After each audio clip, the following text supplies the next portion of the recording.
Hi guys, welcome back. Today we're going to be discussing about RBZ Jewelers. It's a fairly new company.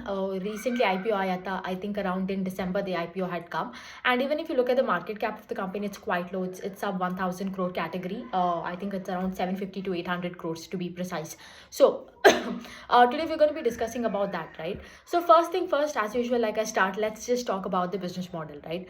So if you look at RBZ, the RBZ ka model is somewhere in between Sky Gold, which is a B2B manufacturer for gold jewelries, and the likes of Titan, Senco and Kalyan, which are the retailers, which means what? They sell the gold jewelry, right? So they come in between.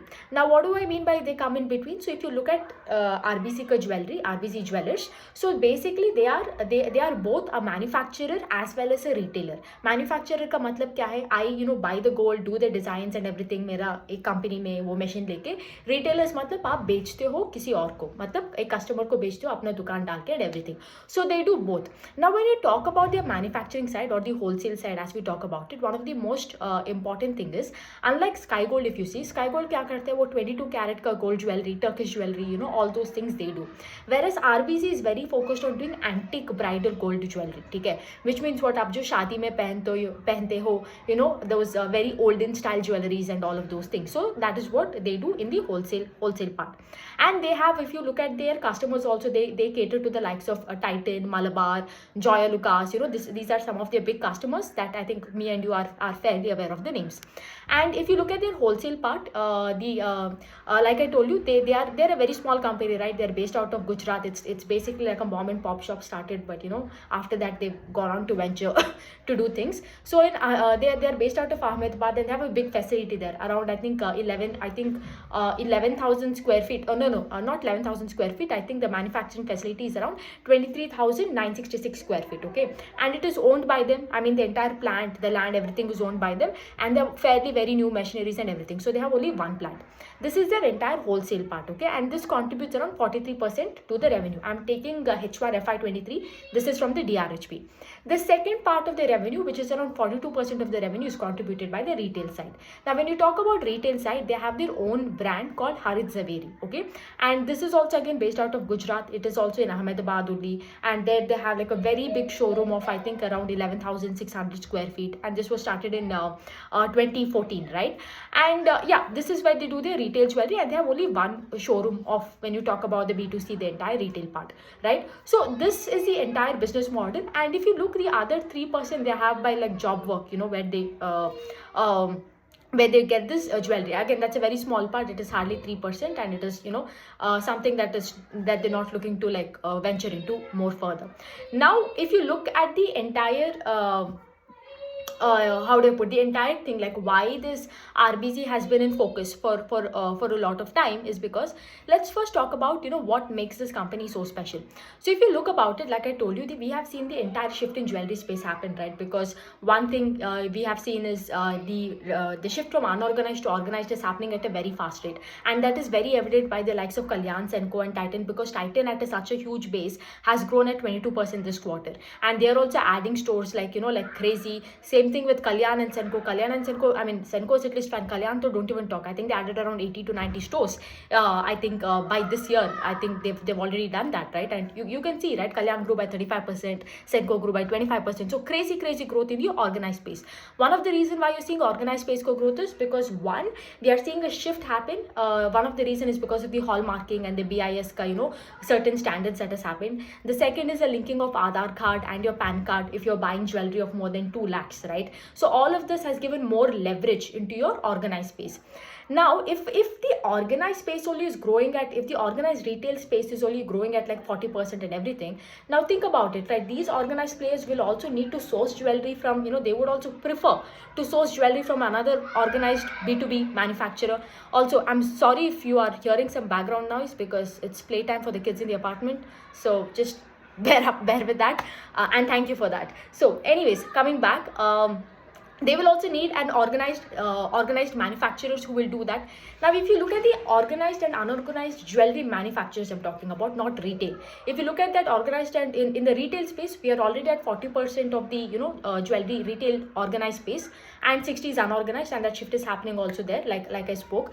If you talk about it here in the unorganized space, hardly 15, not unorganized, but in the manufacturing space, if you talk about it, the organized space is hardly 15%, and the rest is still unorganized space. So around, we are talking about 85% unorganized space in the manufacturing. So there's a huge scope, right? More than the retail, there's a huge scope here in the manufacturing side. The other thing is, if these people are growing, of course, right? If Senco is growing at 25%, Kalyan is growing at 30%. I think the Indian operations for Kalyan grew at 40% this quarter.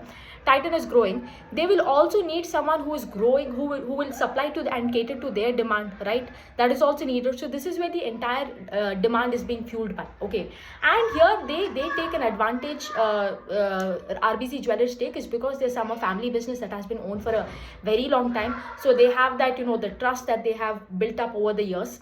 The second thing is, they're very much famous for their designs, because see, they have, like I told you, they have some of the big customers are like Malabar and Joy Lucas and everything. So what happens is, when you have these big customers, you can't, like, if I give a design to Malabar, I can't give the design to Joy Lucas. That's not right. So what happens is, that's breach of trust also, right, in one way. So they have been maintaining their reputation of having a lot of plethora of designs and being able to cater to different people according to their likes and needs. And not only that, they have a very strict policy telling that if I do a design for, let's say, Malabar, for example, then that design will not even be sold in their own retail shop that is in Harid. So this is where the entire the demand, and as you can call it, the moat or the strength is coming from. Another strength being the fact that they have a lot of skilled workers in their companies, and their manufacturing facility is quite new, and they have like the top-notch equipments and everything, right? So this is the entire story of like why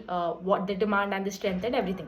Now let's come to the result that the company has posted. As I'm talking about the Q3 FY24 result, let me just get my doc. Yeah, so if you look at it, the first thing, if you see, revenue has grown by 25% year on year, and on a quarter on quarter basis, it has grown by 56.2%. Now, of course, QOQ fluctuation will be a lot, because Q3 is the best season, as you all know, because Q3 mein zyada shaadi hota hai, and these people are making antique bridal jewelries only. So, of course, right, this QOQ fluctuation. PAT has hardly grown by 14.5%. There is no much of operating leverage. Even PAT margin, if you see, it has fallen from like I think around 5.8% it is right now, and earlier it used to be 6.3%. So we have a result doc. We do not have any investor presentation or con call.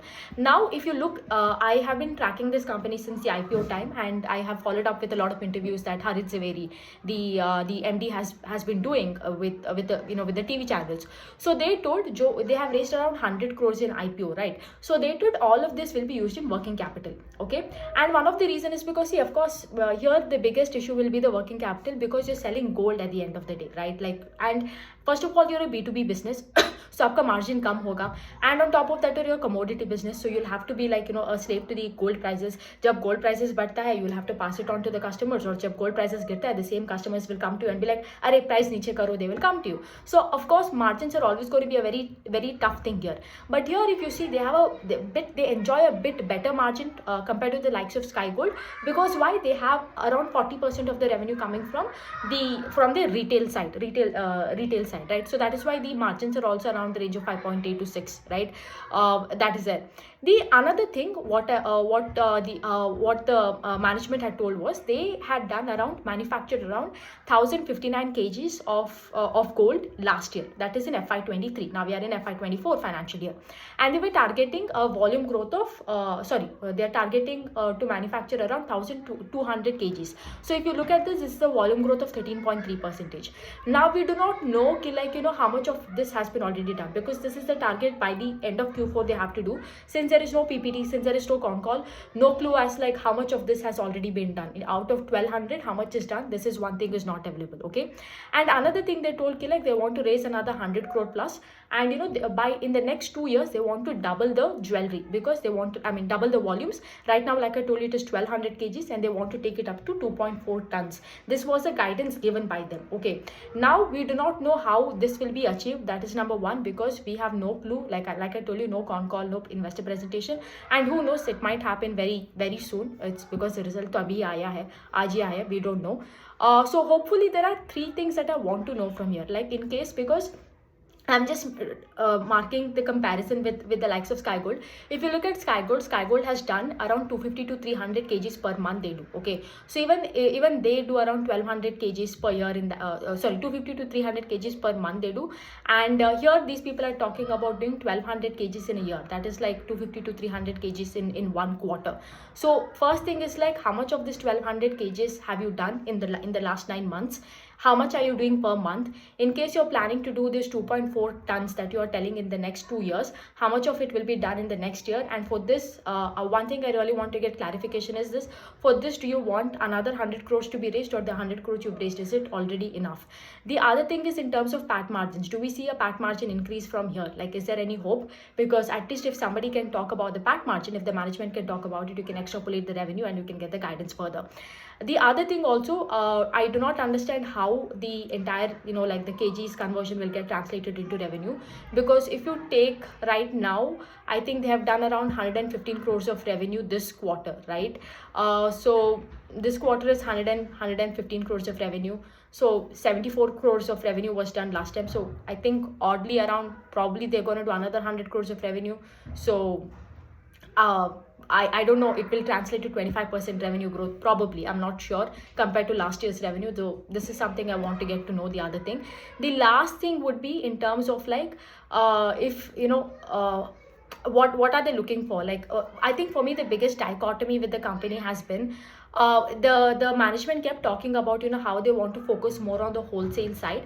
Because like I told you, the retail organized is already at 40%, right? So it doesn't make sense to go there, and already competition is there. Because one is already the existing players are trying to scale up the business. Like I told you, Kalyan, Senco, everybody, if you've seen the listed space, they're scaling up. New people are also scaling up. So it becomes a very tough market again to go and penetrate there. So they believe that the from the shift from unorganized to organized in the manufacturing space is where the scope is. So if that is the case, then are we going to see a change in product mix that we hear? Because right now there is a 50-50%, right? 43% coming from wholesale and 42% coming from retail. So going forward, do we see this wholesale part of the book increasing? I think this is one of the most thing.